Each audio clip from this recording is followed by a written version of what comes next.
Cameraman రాజ్తో Kiran Kumar, 99 TV, Vizag.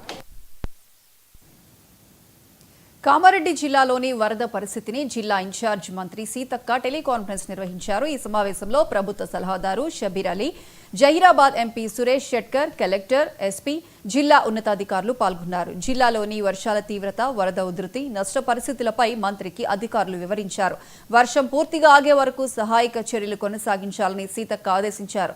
ప్రభావిత ప్రాంతాల్లో అధికారులు ప్రత్యక్ష పర్యటనలు చేసి బాధితులకు అండగా ఉండాలని సూచించారు. వాతావరణం అనుకూలించగానే స్వయంగా జిల్లాలో పర్యటిస్తానని మంత్రి సీతక్క చెప్పారు.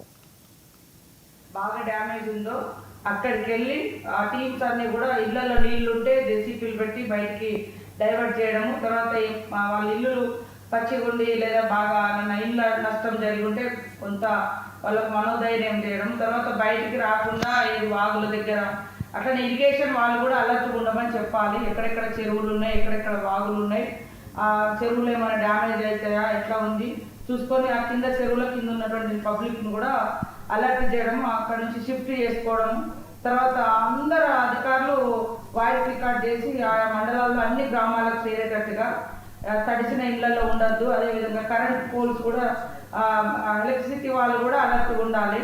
తర్వాత డ్రింకింగ్ వాటర్ను కూడా మనము అంటే అందుబాటులో ఉంచుకునే విధంగా చూడాలి. మొత్తం నిరాశ్రులైనటువంటి వాళ్ళు ఎవరైతే 500-600 మంది ఉన్నారో వాళ్ళకు ఫుడ్ కానీ వాటర్ కానీ మంచిగా ఇబ్బంది లేకుండా ప్రొవైడ్ చేయాలి.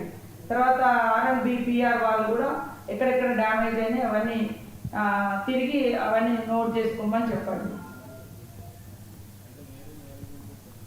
అందరూ లైన్లో ఉన్నారా?